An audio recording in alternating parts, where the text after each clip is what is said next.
आप सभी वैष्णव जन को श्री हरिवंशी श्री सद्गुरुदेव भगवान की जय हो।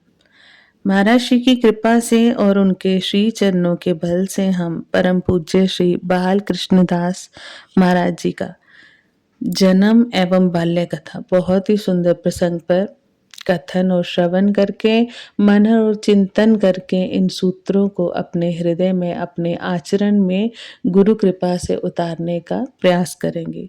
जन्म एवं बाल्य अवस्था।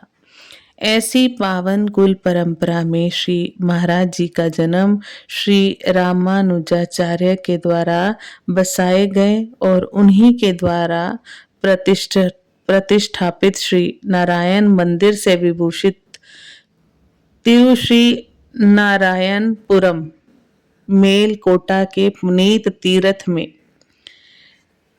शुक्ल पक्ष की पावन एकादशी शनिवार तदनुसार नवंबर की मध्य रात्रि को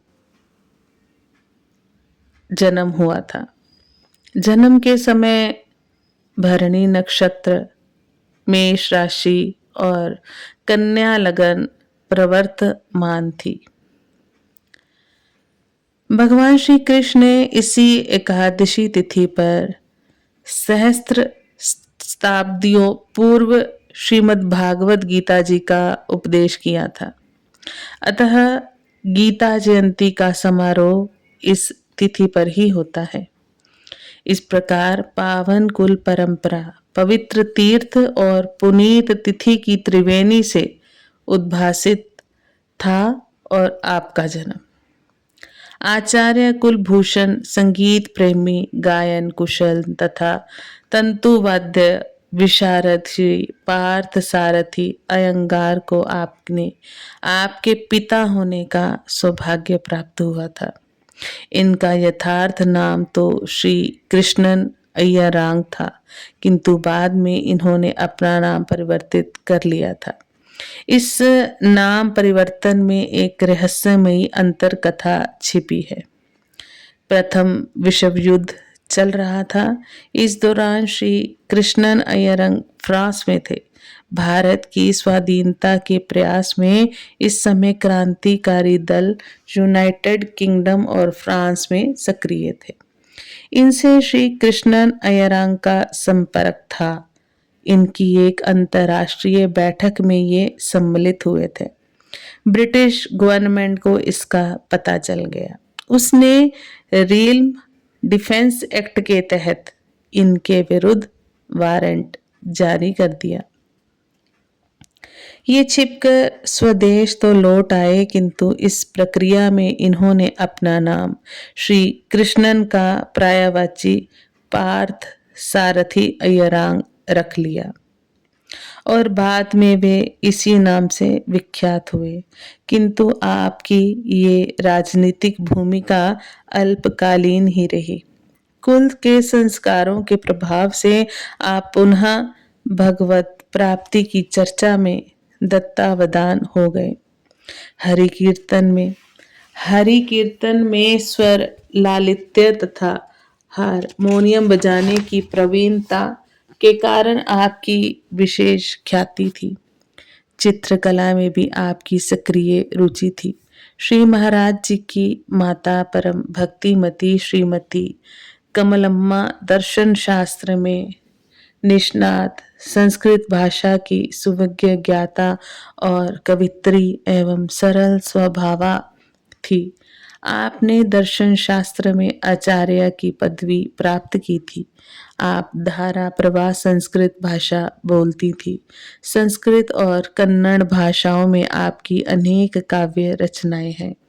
श्री महाराज जी का जन्म नाम संपत कुमार रखा गया। पिताजी की कुल 9 संतानें हुई, 5 पुत्र और 4 पुत्रियां।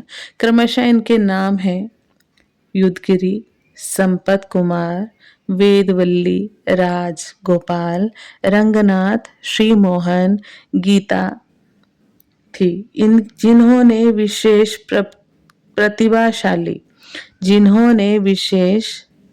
प्रतिभाशाली और कुशाग्र बुद्धि होने के कारण अपनी बाल्यावस्था में ही अपने पिता की गायन कुशलता और वादन पटुता के गुणों को आत्मसात कर लिया था।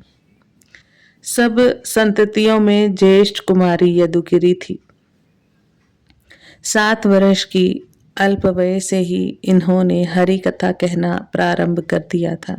इनके मधुर कंठ से निस्त्र सरस हरि कथा हजारों की संख्या में उपस्थित श्रोताओं को मंत्रमुग्ध कर देती थी। इनके हरि कथा कीर्तन की कीर्ति शनै शनै मैसूर महाराजा श्रीमान कृष्ण राय आड्यार तक पहुंची। फलस्वरूप मैसूर राज दरबार में भी इनके ललित स्वरों से हरि कथा की आनंद सलीला प्रवाहित हुई। प्रसन्न होकर मैसूर महाराज ने आपको बाल भारती एवं कीर्तन धुरीना की पदवियों से विभूषित तथा स्वर्ण पदक से सम्मानित किया। परिवार वैभव संपन्न था, अतः हरि कीर्तन से उपार्जित धनराशि दरिद्रों और याचकों में वितरित कर दी जाती थी।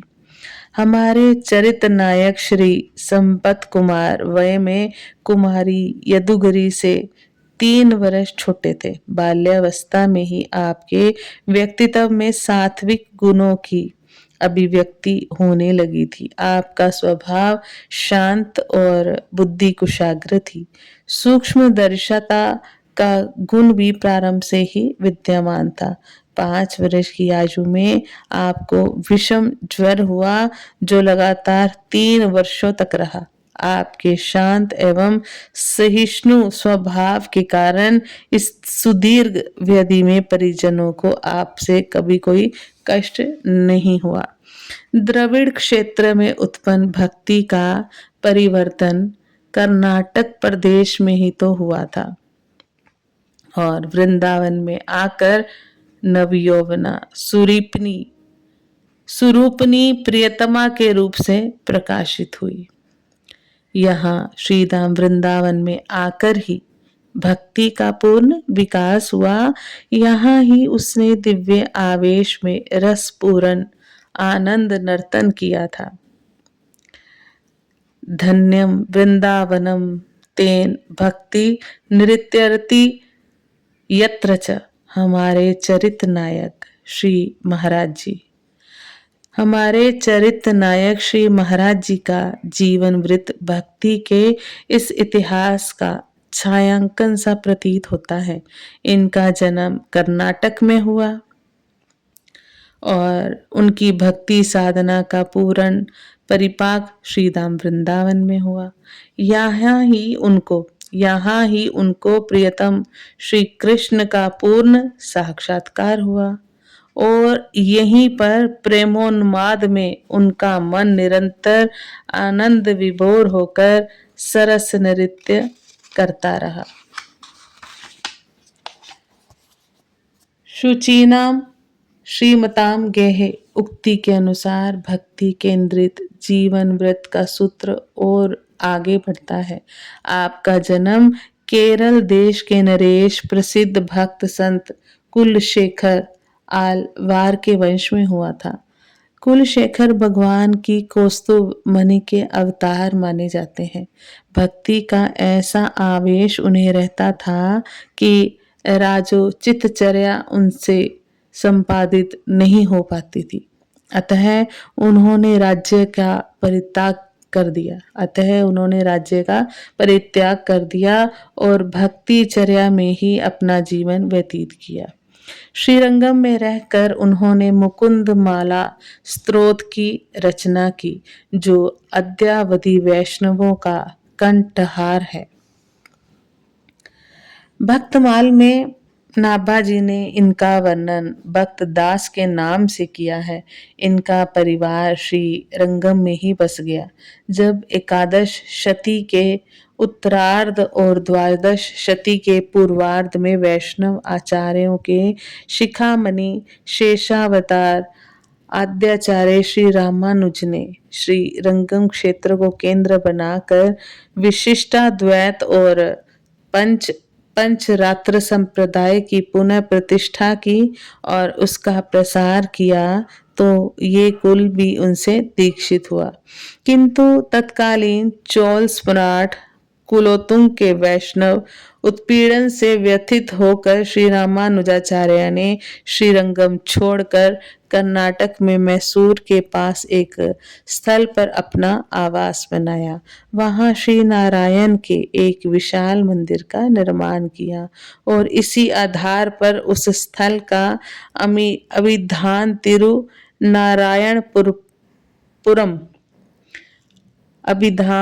तिरुनारायणपुरम रखा, जो अवान्तर काल में मेलकोट के नाम से विख्यात हुआ। कुलशेखर वंशीय परिवार भी आद्य श्री रामानुजाचार्य के साथ श्रीरंगम से तिरुनारायणपुरम मेलकोट आ गए। यहाँ श्री रामानुजाचार्य ने अवस्थान किया तथा इसी स्थल पर उन्होंने होयसल सम्राट बिटिग को विष्णुवर्धन के नाम से दीक्षित किया। इसी तिरुनारायणपुरम मेलकोट में श्री महाराज जी का जन्म हुआ था।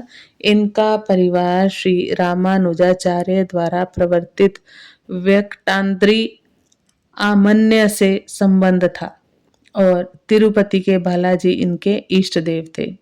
इनके मातृकुल की परंपरा को गौड़ीय संप्रदाय में सुविख्यात आचार्य श्री गोपाल भट्ट रंगाचार्य ने सुशोभित किया था।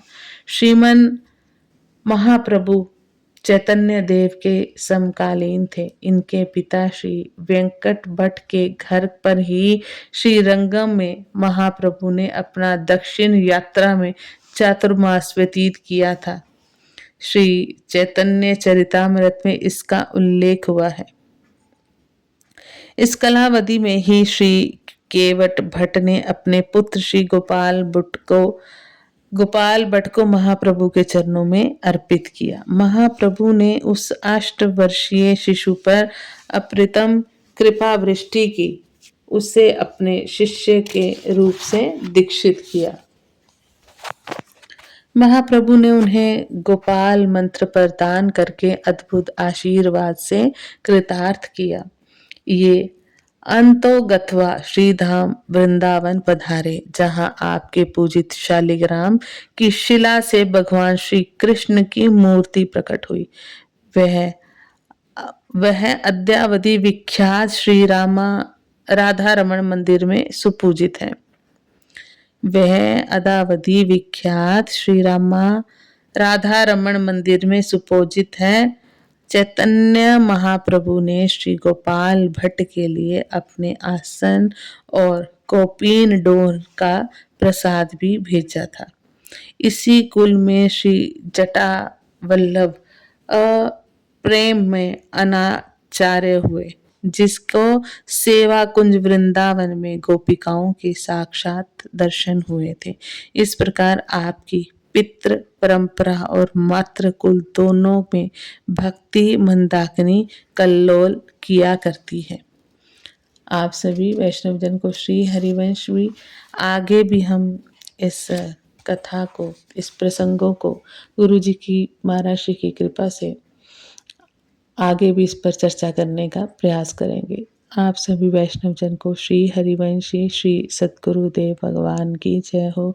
जय जय श्री हित हरिवंश।